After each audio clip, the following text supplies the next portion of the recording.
আজকে একটি ডিয়ার আঁকবো খুব সহজে। তোমরা দেখবে ডিয়ার আঁকার সময়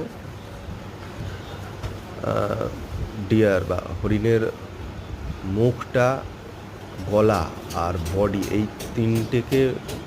তিনটে পার্ট ভালো করে নজর রাখবে। এই তিনটে পার্ট একটু কেয়ারফুলি ভালো করে দেখবে, তবে খুব সহজে ড্রয়িংটা করতে পারবে। আর ডিয়ারের পা ওপর থেকে মোটা হয়ে তারপর নিচের দিকে সরু হয়ে নামে।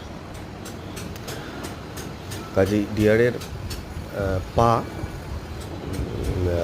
মুখ আর বডি এইগুলো একটু ভালো করে নজর রাখলেই খুব সহজে হরিণ এঁকে ফেলতে পারবে তোমরা। ভিডিওটা দেখার জন্য থ্যাংক ইউ।